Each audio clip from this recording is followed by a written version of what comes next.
নমস্কাৰ বন্ধুসকল, মই অনুতা ভিতৰত আপোনালোকক স্বাগতম জনাইছোঁ। মানে 1 জানুৱাৰীত এটা গাহৰি কাটি বিকিলোঁ আৰু এই ভিডিঅ'টো ডিলিট হৈ যোৱাৰ বাবে মই দিব নোৱাৰিছিলোঁ আৰু ভিডিঅ'টো যেনে তেনে মই বিচাৰি পালোঁ। আৰু ৰাতিৰ এক্সপেৰিয়েঞ্চটো বৰ বেলেগ। মানে ৰাতিৰ এক্সপেৰিয়েঞ্চটো যেতিয়া মই লগৰখিনিক মাতি আনিলোঁ আৰু ইয়াত কোনো এটা গাহৰি কাটিব নাজানে, লাহে লাহে আমি পানী গৰম কৰি আছোঁ, ঠাণ্ডাত জুইৰ ওচৰত বহি আছোঁ, বহি পানী গৰম কৰি আছোঁ আৰু লগৰকেইটাই উঠি গৈ পিনি গাহৰিটো মাৰিবলৈ। গাহৰি মাৰি থাকোঁতে বেয়াত জমনি মানে এনেকুৱাই, কোনো এটা গাহৰি মাৰিব নাজানে, মাৰি থাকোঁতে গাহৰিটো বেলেগ জেগাত লাগি গ'ল, গাহৰিটো নমৰে। মোৰ কিন্তু বেয়া লাগিছিল, উপায় নাই, যিহেতু মই পুহিছোঁ বিকিবলৈ, যেনে তেনেহ'লে বিকিবই লাগিব।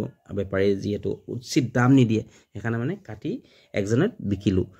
আৰু ৰাতিপুৱা হ'ল, ৰাতিপুৱা হোৱাৰ লগে লগে গাহৰিটো ফালিবলৈ আৰম্ভ কৰি দিলোঁ। সেয়া দেখিছে ফালি আছে আৰু 1 ঘণ্টাৰ ভিতৰত মানে মানুহ আহি গাহৰিটো চফা কৰি দিলে। সেইটোৱে মোৰ বেছি ভাল লাগিল, মানে 1 ঘণ্টাত গাহৰি চফা।